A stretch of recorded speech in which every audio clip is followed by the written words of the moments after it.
जिज्ञासु दर्शकों बहुत बहुत अभिनंदन है, स्वागत है आप सभी का इस चैनल पर। प्रत्येक दिवस की भांति आज भी हम श्री रामचरितमानस पर ज्ञान चर्चा का कार्यक्रम लेकर उपस्थित हुए हैं। और आज जो हमारी चर्चा का विषय है वह है रावण के द्वारा विभीषण पर शक्ति बाण छोड़ना और प्रभु श्री रामचंद्र जी का उस शक्ति बाण को अपने ऊपर लेना, स्वयं के ऊपर लेना।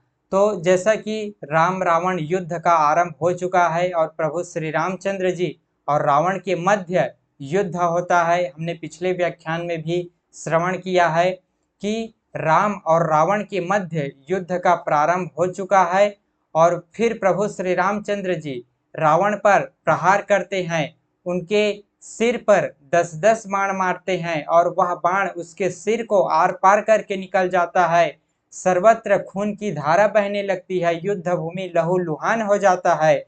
और इस तरह से फिर जो है रावण दौड़ता है, फिर धनुष बाण संधान करते हैं। प्रभु श्री रामचंद्र जी रावण के ऊपर धनुष बाण का संधान करते हैं। श्री रघुवीर ने 30 बाण मारे और 20 भुजाओं समेत 10 सिर काट कर पृथ्वी पर गिरा देते हैं।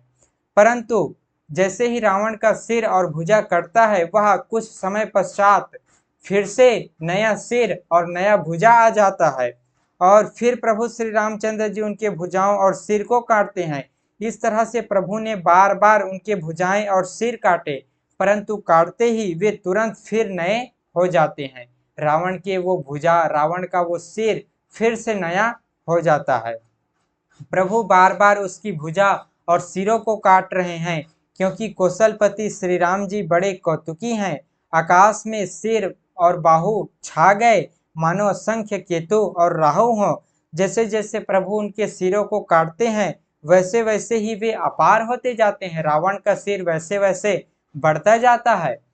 जैसे जैसे प्रभु श्री रामचंद्र जी रावण के सिर को, उनकी भुजाओं को काटते हैं, लेकिन रावण का सिर और भुजा फिर से नया हो जाता है। नया सिर और भुजाएं रावण धारण कर लेता है। सिरों की बाढ़ देखकर रावण को अपना मरण भूल गया और बड़ा क्रोध होता है। वह महान अभिमानी मूर्ख गर्जा और 10 धनुषों को तान कर दौड़ा। रणभूमि में रावण ने क्रोध किया और बाण बरसाकर श्री रघुनाथ के रथ को ढक दिया। एक घड़ी तक रथ दिखलाई नहीं पड़ा। जब देवताओं ने हाहाकार किया, तब प्रभु ने क्रोध करके धनुष उठाया और शत्रु के बाणों को हटाकर उन्होंने शत्रु के सिर काटे और उनसे दिशा विदिशा आकाश पृथ्वी सबको पाट दिया। काटे हुए सिर आकाश मार्ग से दौड़ते हैं, जय जय की ध्वनि करके भय उत्पन्न करते हैं। लक्ष्मण और वानरराज सुग्रीव कहाँ है? कौशलपति श्री रघुवीर कहाँ है? इस तरह से युद्ध भूमि में हाहाकार मच जाता है। सब वानर सेना प्रभु श्री रामचंद्र जी को पुकारते हैं और सब देवता प्रभु श्री रामचंद्र जी को पुकारते हैं। रावण का वो कटा हुआ सिर जो है सब देवता देखते हैं, तो प्रभु श्री रामचंद्र जी की जय जयकार करते हैं और प्रभु श्री रामचंद्र जी को पुकारते हैं कि हे प्रभु, आप जल्द ही इस दुष्ट रावण का वध करें। फिर रावण क्रोधित होकर के विभीषण पर प्रहार करता है। वह उसकी ओर प्रचंड शक्ति बाण छोड़ता है, लेकिन प्रभु श्री रामचंद्र जी उस शक्ति बाण को स्वयं के ऊपर ले लेते हैं। विभीषण को पीछे करके स्वयं उस बाण के सामने आ जाते हैं और उस बाण को अपने ऊपर ले लेते हैं, क्योंकि शरणागत का रक्षा करना प्रभु श्री रामचंद्र जी का धर्म है। उनकी उदारता है कि वे शरणागत की सदैव रक्षा करते हैं और विभीषण उनकी शरण में आए हुए हैं।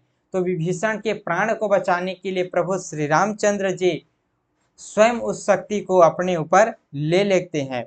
शक्ति लगने से कुछ मूर्छा हो जाती है प्रभु को, लेकिन प्रभु तो यह सब लीला ही कर रहे हैं। श्री रामचंद्र जी तो ये सब लीला कर रहे हैं। बीच छाती में कठोर गदा की घोर और कठिन चोट लगते ही रावण जो है पृथ्वी पर गिर पड़ा। अब जैसे ही विभीषण यह दृश्य देखता है कि मेरे कारण प्रभु श्री रामचंद्र जी जो है इस तरीके से अपना प्राण देने तक के लिए मेरे कारण से अपने प्राण की भी वो चिंता नहीं करते, ऐसा जब विभीषण विचार करते हैं, तब वह रावण से युद्ध करने लगता है और रावण और विभीषण का युद्ध होता है, घनघोर युद्ध होता है।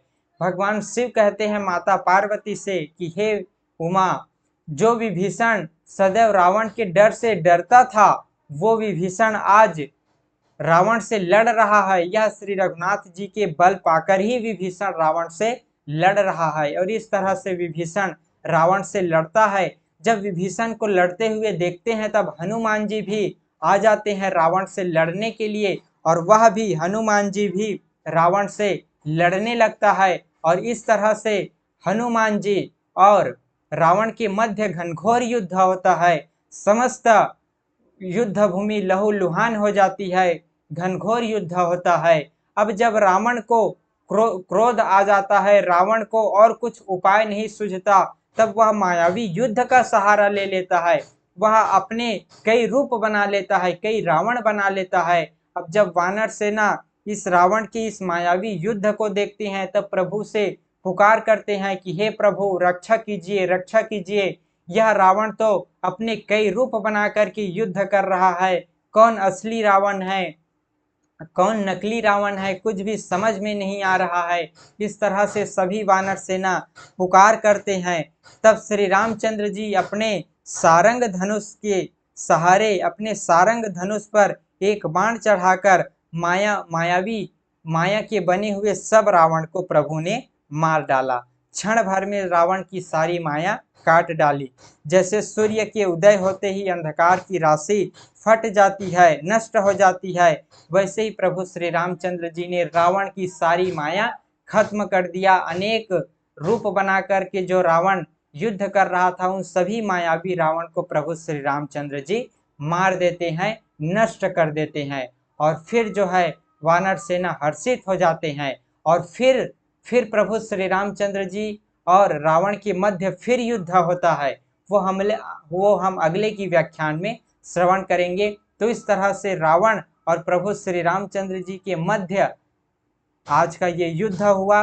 और विभीषण पर उसने शक्ति बाण छोड़ा, उसको प्रभु ने अपने ऊपर ले लिया।